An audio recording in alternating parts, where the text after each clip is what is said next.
আসসালামু আলাইকুম, সবাই কেমন আছেন? আশা করি ভালো আছেন আল্লাহর রহমতে। আমিও আপনাদের দোয়ায় ভালো আছি। তো আমি আজকে আপনাদের মাঝে আবারও একটা রেসিপি নিয়ে হাজির হলাম। তো আমি আজকে শোল মাছ ভুনা করব। যারা যেখান থেকে আমার ভিডিওটা দেখছেন প্লিজ একটা লাইক দিয়ে আমার ভিডিওটি কন্টিনিউ করে দিবেন, এটা আপনাদের কাছে অনুরোধ। এখানে আমি কয়েক পিস শোল মাছ নিয়ে নিছি আর কিছুটা মশলা নিয়ে নিলাম, রসুন বাটা, আদা বাটা, জিরা বাটা এবং একটু পেঁয়াজ বাটা। তো একটা চুলায় কড়াই বসিয়ে দিলাম, কড়াইয়ের ভিতরে পরিমাণ মতো তেল দিয়ে দিলাম। তেলটা গরম হয়ে আসলে দুইটা তেজপাতা দিয়ে দিলাম।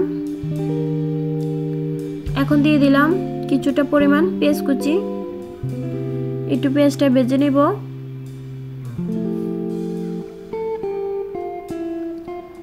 এই যে আমার পেঁয়াজটা ভাজা শেষ, আমি এখন আদা, জিরা, রসুন, পেঁয়াজ বাটাটা দিয়ে দিলাম, দিয়ে একটু ভেজে নেব।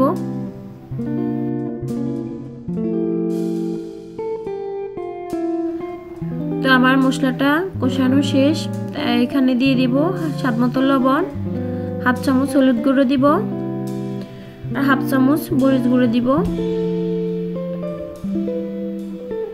এখন একটু পানি দিয়ে দিব যেন মশলাগুলো না পুড়ে। তো আমি 5 মিনিট মশলাটা কষিয়ে নিব। আমি যেভাবে রান্না করতেছি আপনারা এইভাবে রান্না করবেন, তাহলে রান্নার স্বাদটা পাবেন। আর মাছ অনুযায়ী আপনারা মশলা দিবেন।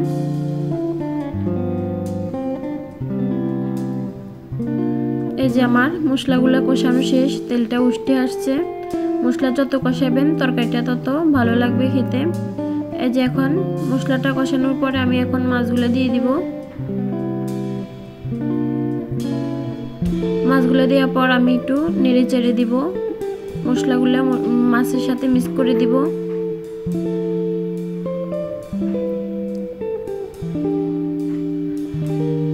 এভাবে আমি 5-6 মিনিট কষিয়ে নিব মাছটা।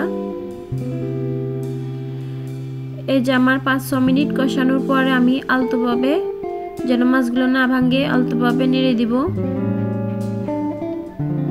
দেখেন এভাবে নেড়ে দিতে হবে যেন মাছ না ভাঙে।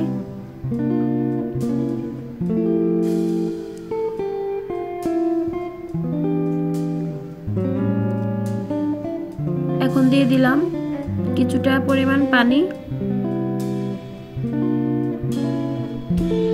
দিয়ে একটু নেড়ে দিব।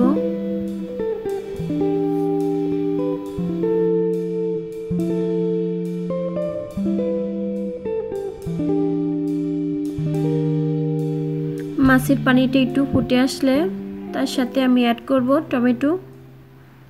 আপনারা চাইলে স্কিপ করতে পারেন টমেটোটা, আমি টমেটোটা দিব। এই যে টমেটো দেওয়ার পর মাছটা অনেকখানি ঝোল কমে গেছে।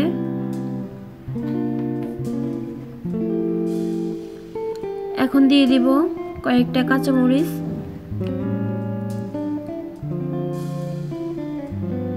দিয়ে আমি ভালোভাবে 7-8 মিনিট রান্না করে নিব মাছটা।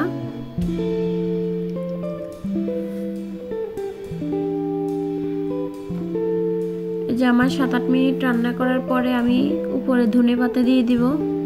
আপনারা চাইলে স্কিপ করতে পারেন, আমার কাছে শীতকালে এভাবে রান্না করলে ধনেপাতা দিলে ভালো লাগে। আপনারা চাইলে জিরের গুঁড়া বা অথবা ধনিয়ার গুঁড়ো দিতে পারেন, আমি ধনিয়া পাতাটা দিলাম। আমার শোল মাছ ভুনাটা রেডি, এখন পরিবেশন করে দেখাবো। দেখেন আমার শোল মাছ ভুনাটা কেমন হয়েছে কমেন্টের মাধ্যমে জানাবেন। Please like, comment, share, subscribe দিয়ে আমার পাশে থেকে যাবেন। আর ভিডিওর ভয়েসটি যদি ভুল ত্রুটি হয়ে থাকে ক্ষমা দৃষ্টিতে দেখবেন। সবাই ভালো থাকবেন।